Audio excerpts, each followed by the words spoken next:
morning, beloved ones. Turn to someone and tell them, you are in the right place. You are in the right place. You are in the right place. Yes.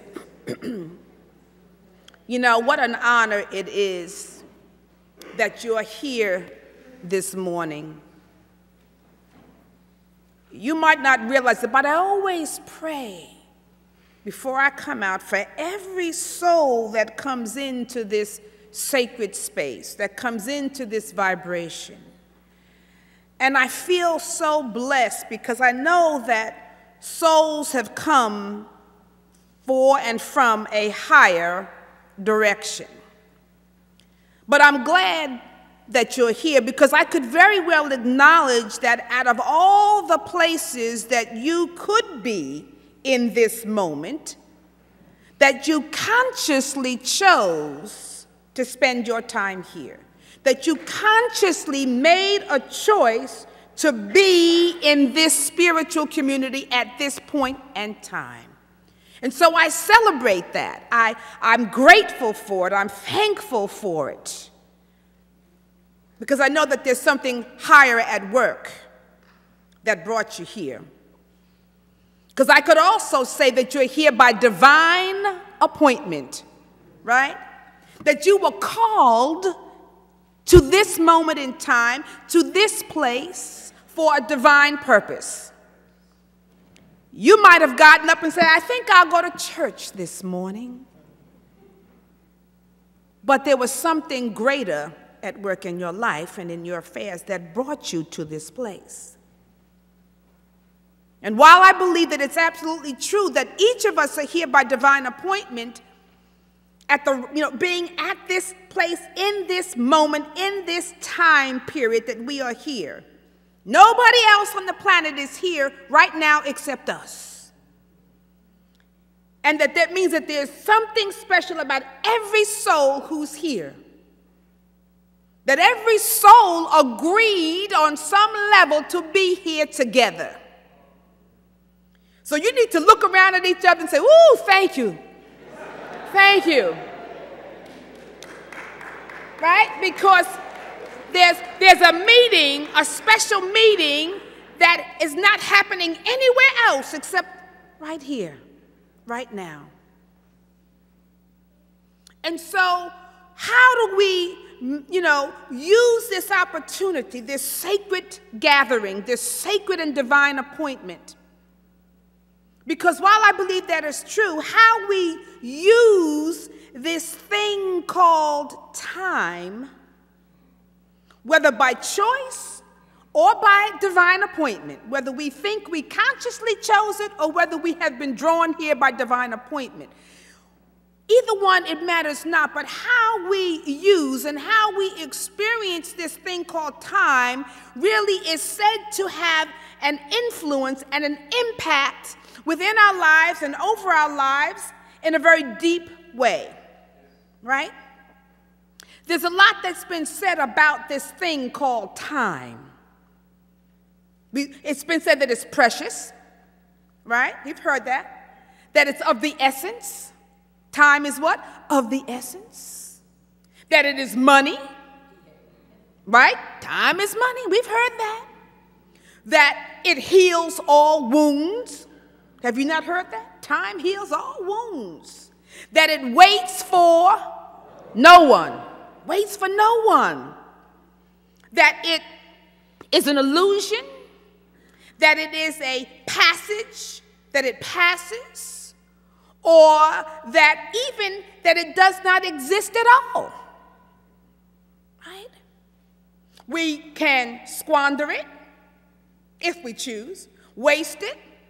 We can spend it.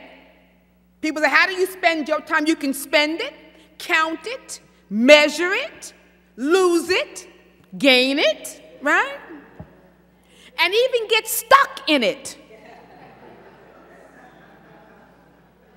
Now, some of you know what you get stuck in time. Or you can make the most of it. But if we are going to be powerful light bearers, then we're going to have to understand and live in time beyond time. And to truly understand the nature and the notion of time. What is the nature of time and this notion of time, and whether it actually exists as we know it. So if we're going to be light bearers, this is important for us to understand and to get. Now, when I was in Sedona, I went into Sedona last week from Monday through Friday. And when I was there, my first 2 nights of sleeping was very interesting. Because they are 3 hours behind us, right? And so when I got there and I did all, checked in and did some stuff, whatever, I went to bed early because for my body, it was 3 hours, later than what their clock was showing. And so I went to bed early, or I went to bed at what I thought was a reasonable time, because even if it was 8 o'clock, it was really, the body said it's 11 o'clock, right? So I went to bed early, which meant that I also did what? I woke up early, right? Because I'm ahead, my body is ahead of their time. And all of this is necessary. All of this is kind of normal when the body goes through, is trying to adjust through a time change in time zone, right? The body's trying to adjust to a change in time, the time zone. But so that wasn't unusual for me. But what I found fascinating was the passage of time. Because when I woke up, I knew that it was too early to get up because it was still in the middle of the night. Right? So I knew that it was too early to get up. So I laid there and I went back to sleep for what felt like a few more hours. A few hours. But then when I awoke again and I looked at the clock, only 5 minutes had passed. So I was like, what? So I laid there again and I said, well, I just got to go back to sleep. So I went back to sleep for what felt like, again, a few more hours had passed. And when I awoke and looked at the clock, again, only a few minutes had passed. And I'm like, wow, what is going on? Because it was such a strange feeling, because I felt like I entered into a deep, you know how when you wake up early in the morning, you go back to sleep, you usually go back into a deeper sleep? And so I thought I was in a deeper sleep. I thought I was even dreaming and whatever. I thought, oh, this stuff happens, and it's like 2 minutes, 5 minutes had passed. And so I did this throughout the night, and it was a very, very strange feeling, because it felt like I was in a time warp. And it felt like time really simply was not moving, that it wasn't moving, because I know that I felt like I slept more than 5 minutes. And I kept looking, and it was just not doing anything. And so it was a very strange feeling. And I did this for 2 days, the first 2 days. But yet within those 2 days, I had another but different experience of time warping. Now, there's a special place that we like to hike to in Boynton Canyon, where the Enchantment Resort is. It's in Boynton Canyon, and Boynton Canyon is one of the powerful vortexes of Sedona. And I don't want to get too much into vortex and energy, because people think it's a lot of woo-woo stuff, but trust me, the vortex is simply a field of electromagnetic energy that is very powerful. And scientists know that there are fields of energy upon the earth. Certain locations have a greater electromagnetic field of energy that will affect those within the field. That when you're in it, there's a greater opportunity for your being to be affected by the energy. And so Sedona has a lot of these vortexes, and Boynton Canyon is one of the more powerful ones. Right? And so it's working on you. And again, you need to be sensitive. It's not like we have a joke, because people would come, we watch tourists who don't know, and they come and they say, where's the vortex? They're looking for the vortex, and we're like, you're in it. Oh, really? Man, where's this vortex? Because I think they're going to feel this. It's not like that. It's very subtle, but very powerful. And if you are sensitive, if you have allowed your own inner vibration to be sensitive to the vibrations of life, you will know and feel its effect on you. But don't be looking for it with your natural eyes. Don't be looking for it with the natural physical body. It is all an inner, energetic, spiritual experience, but it's very real. Okay? So we are going hiking in our favorite place in Boynton Canyon, looking for a particular place. I like to call it my throne for the high priestess. And, but it's a very powerful place. And so each time I go there, I go to this particular place. I hike into it. Now, it takes about maybe 20, 30, 45 minutes to hike into this location where we're going. Because you have to kind of rest, drink water, you got to stay hydrated. It is Sedona, it's hot. But it takes about maybe 20, 30, 45 minutes, depending upon how quickly you want your pace to be. And so when we finally got to the place, it was beautiful because we could rest. And we could then sit and meditate and pray and just observe the beauty of the surroundings and feel the vibration. And it was just so wonderful. It was great. So on the next day, we said, we got to go back to the throne. We've just got to go back. So we decided we were going to hike in again. And so we got water, because you don't go anywhere without your water. You need water. So we got our water and, comfortable shoes and shorts and everything, and we're going in to hike again. And this time, when we get there, it's like 10 minutes, and we're at the location. And we were like, what? Because we were really gearing up for walking stick, everything's ready for this hike, and we're there, and we're like, what?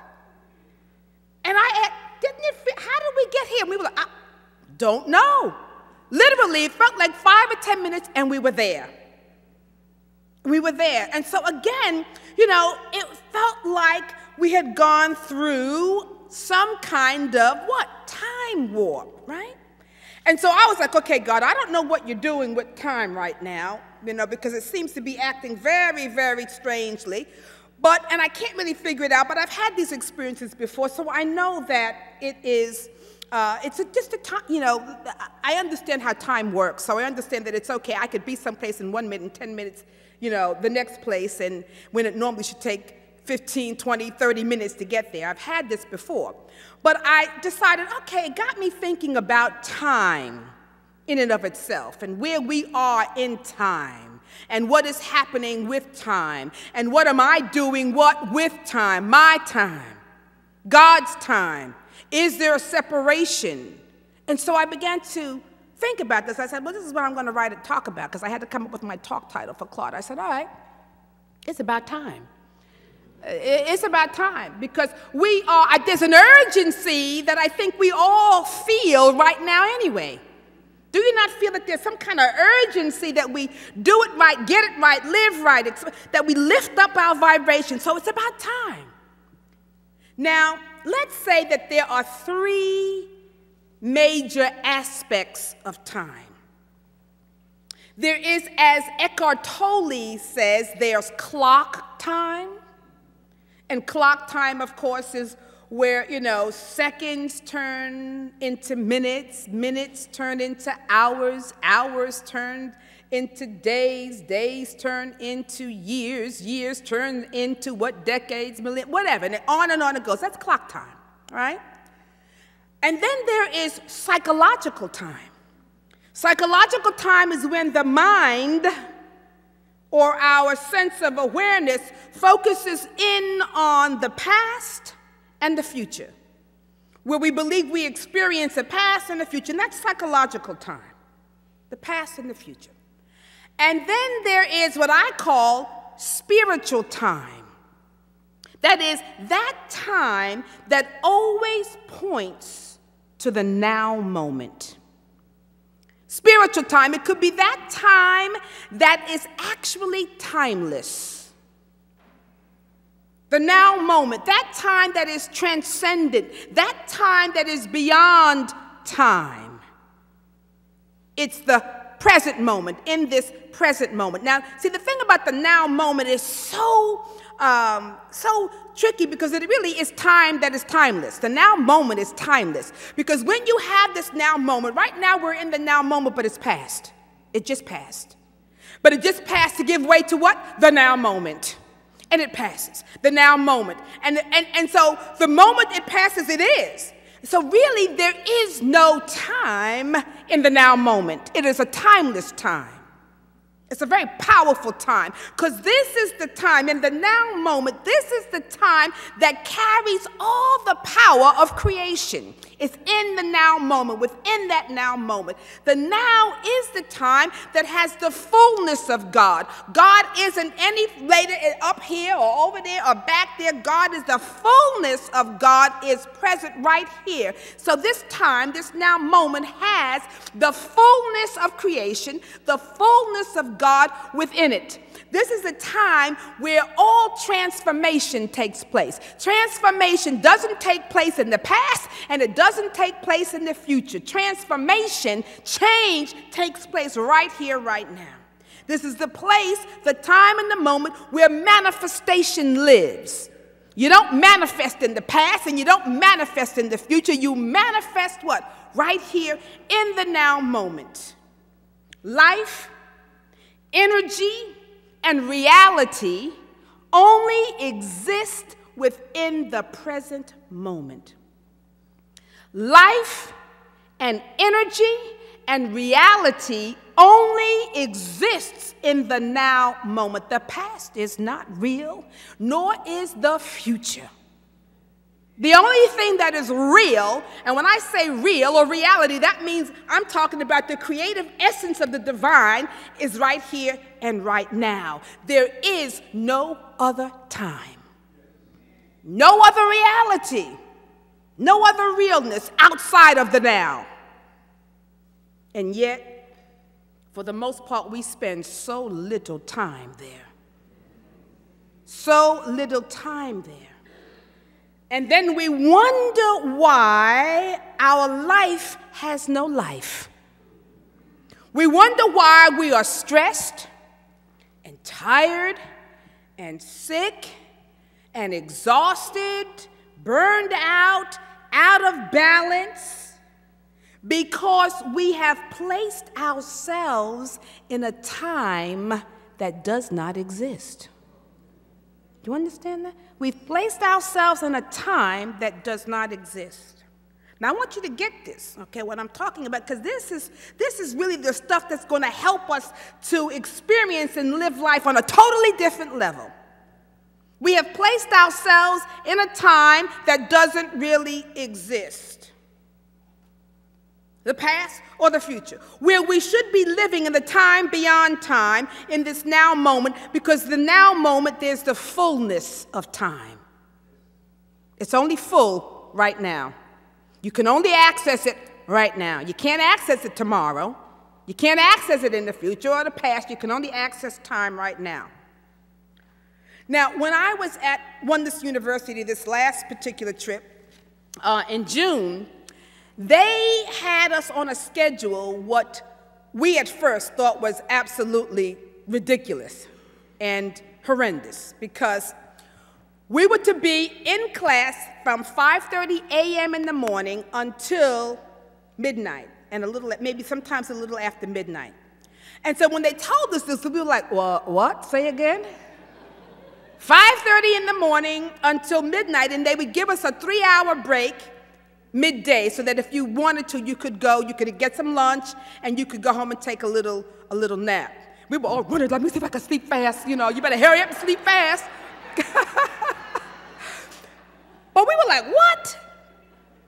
But after a while, we got used to it and found ourselves not as tired as we thought we would be. Okay, even when you got home, you had to manage it. Time can be what? Managed. So we think. But we had to be diligent with that. So at midnight, if it went to 12:30, you had to run home, and you needed to take your shower at night, because you needed to be in the seat at 5:30. So that meant you had to get up at either 5 or 4:30. So you needed to shower, get all that stuff. So in the morning, you could just go and go, right? But it was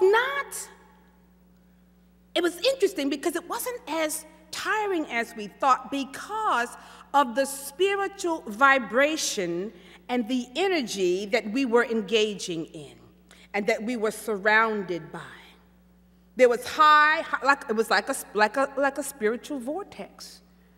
And so we were vibrating at a totally different level and being energized from a different place. And we would notice that, we decided, we asked the monks or the guides, how many hours did they actually sleep? Did they spend sleeping during the day? Because it seemed like they never did. Because they would always go to, oh, you're tired? We would go like, yeah, we need a little bit more. And we said, well, how often do you guys sleep, right? And they said, this one guy said, maybe about 2 hours a day. 2 hours a day. Not with a vacation then when they go and sleep for 10 hours. 2 hours a day, every day, right? Every day. And yet they always seemed fresh, alert, right? Vibrant, full of energy, teaching us and moving and, taking us through all these processes and just ready to go at the moment's notice. And we were like, wow. But you see, here's the difference. They were practiced at being and living in the now moment.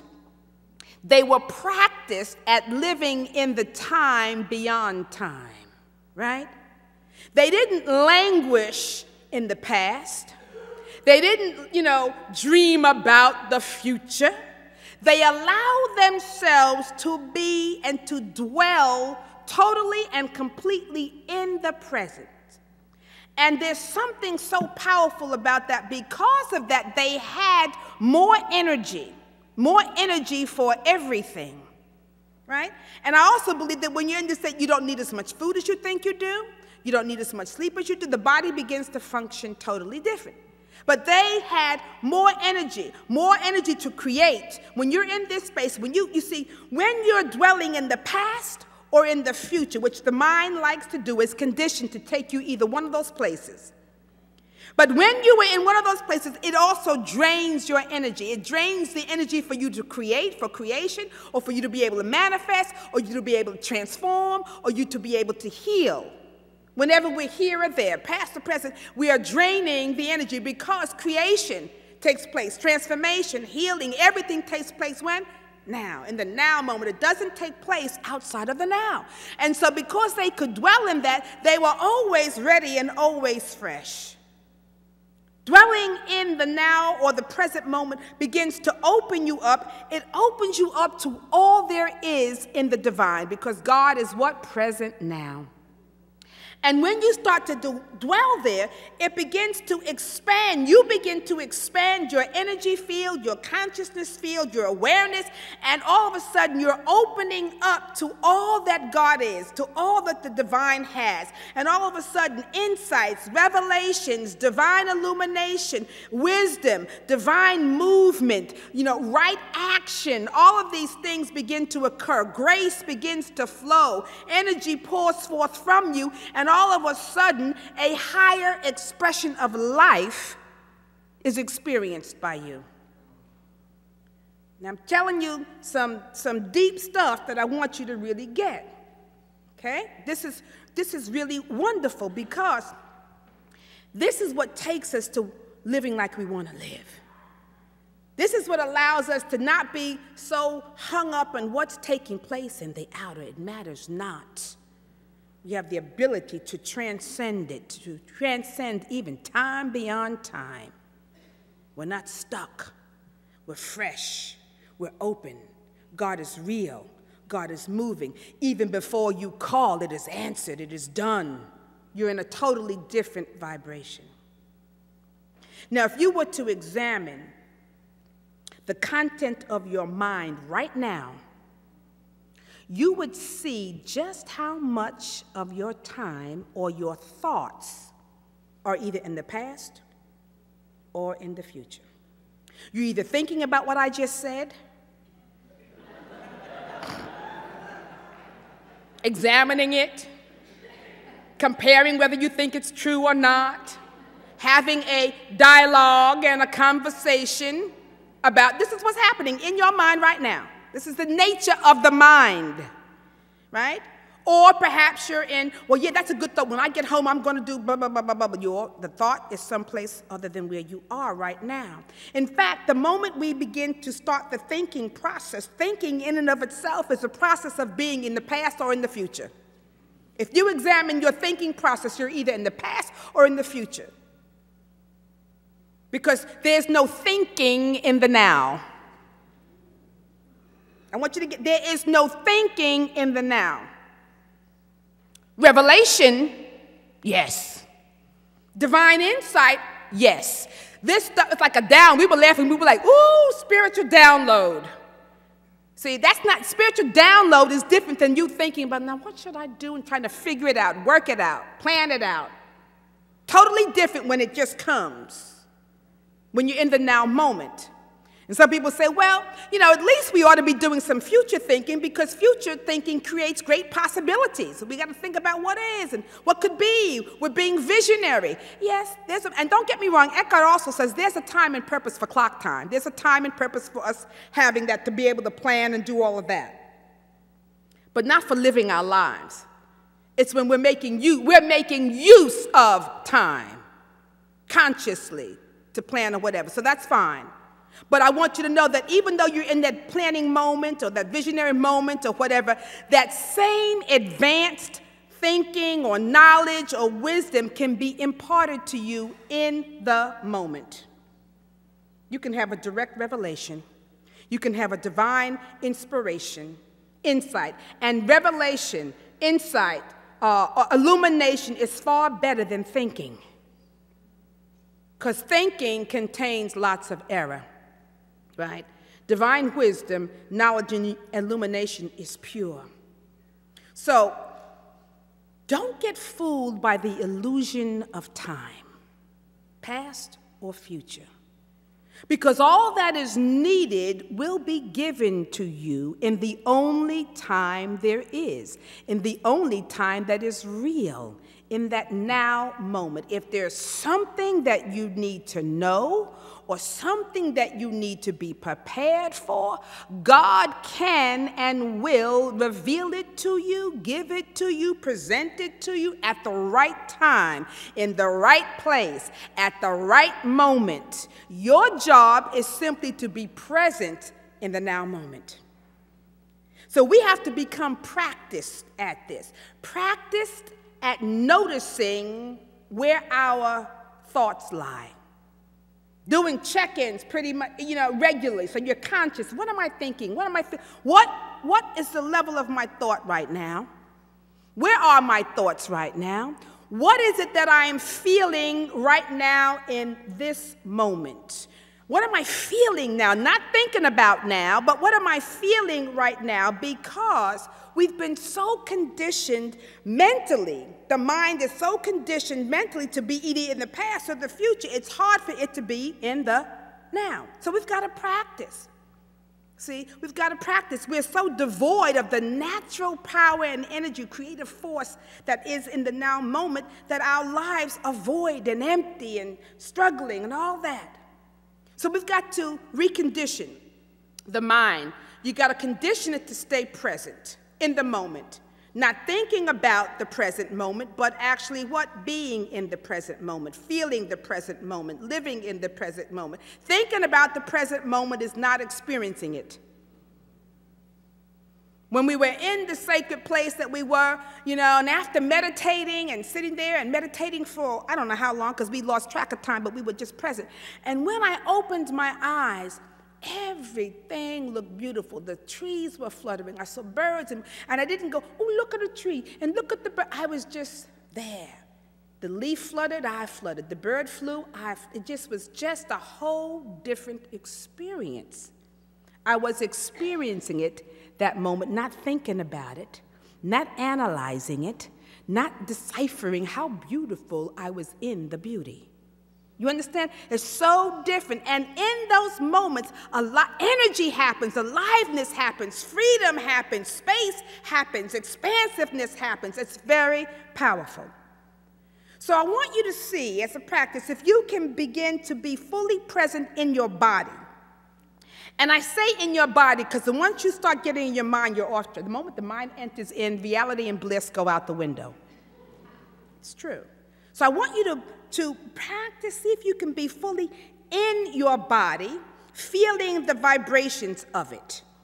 Because this is what's going to help to recondition you and train you to be in the now moment. So be in your body, and to see if you can fully be in the body and feel it for at least 15 seconds.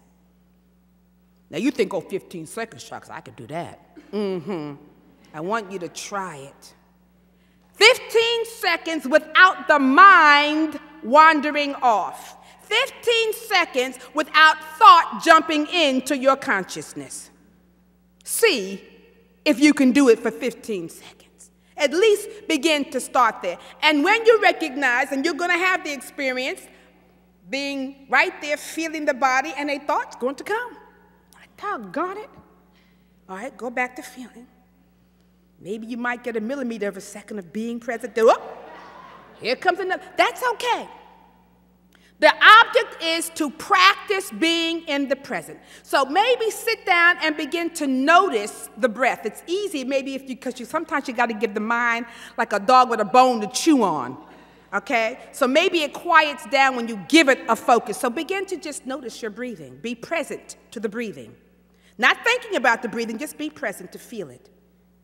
Okay? And that might allow a little space where you can actually then begin to be present to that vibration, to feel all of a sudden the transcendence that is there, to feel the aliveness that is there. Because if you can feel it for at least 15 seconds before a thought jumps in, this is what happens. You're starting to shift your vibration, and all of a sudden you can become enlightened in those 15 seconds.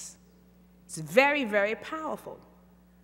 The moment thought arises, then mind moves us away from the experience of something. It moves us. The moment thought comes in, the mind then moves us away from the present. The now is lost. When you start thinking, the now is gone. When you experience, the now is present. So as you begin to retrain yourself to be present, to move beyond time to that now moment, you will gain an energy, you will gain access to the divine like you've never experienced before. So here's the thing. Why don't you practice during the day to take what I call some now breaks.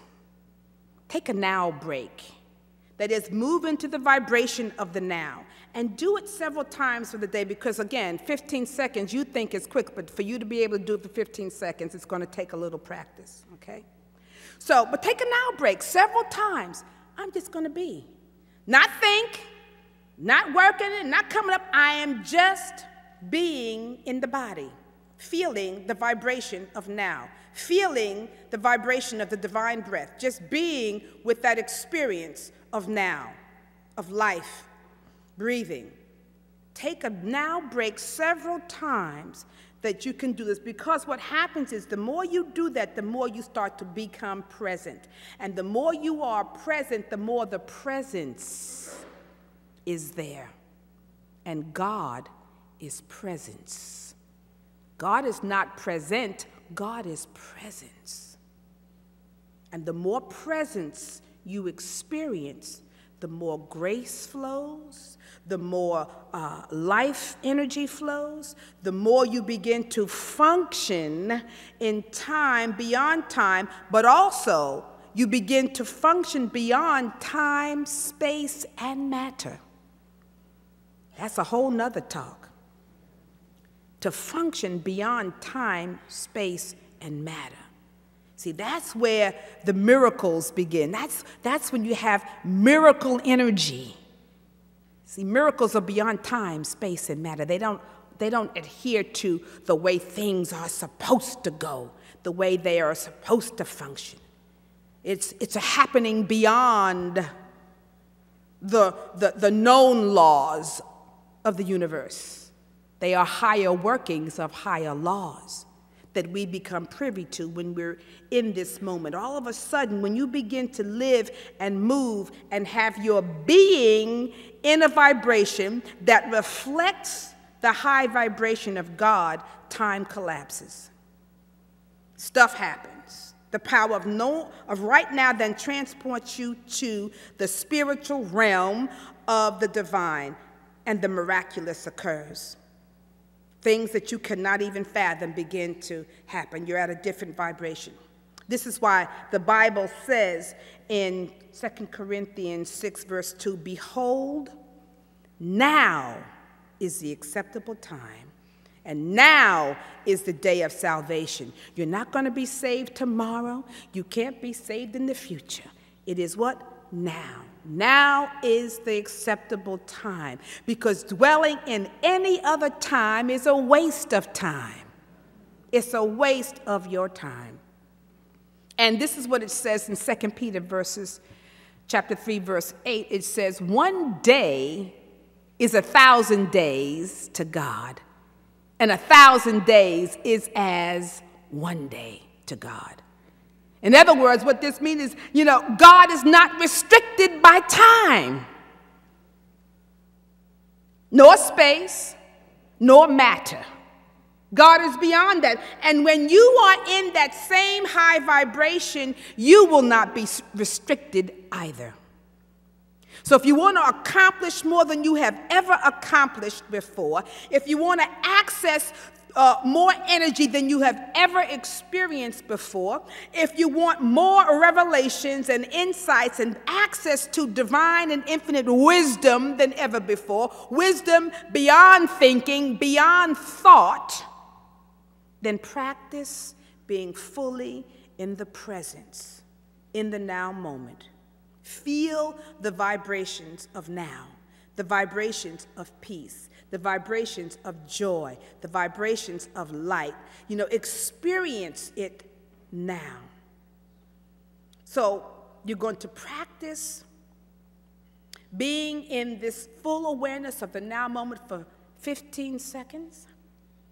And then you will expand to being in it for 30 seconds, then 45 seconds, 60 seconds, and beyond. And when you go beyond a minute, you're a spiritual master, okay? When you are in that place of being totally present to God for simply a minute, you are totally one with God. You'll be living in an entirely different vibration, beyond time, beyond space, beyond matter. You'll be working one with God, a change agent, a transforming, healing vibration. You'll be a spiritual master, an adept, or whatever you want to call it, an avatar, whatever you want to give the name. You'll be different. And people will know and feel your difference. And they will begin to change in your presence. They will be lifted up by your vibration. You'll be bringing the peace. This is what a light bearer, right? You'll be bringing a peaceful energy that they must come up to. You'll be bringing wisdom and light that they hadn't even thought of.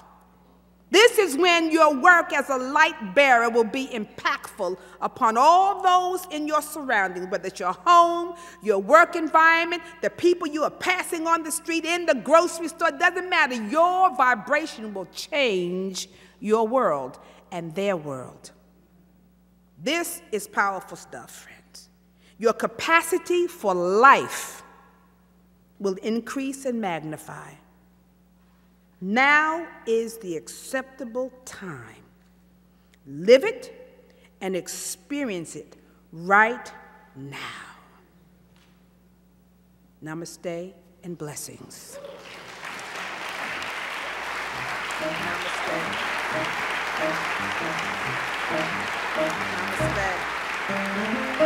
Namaste.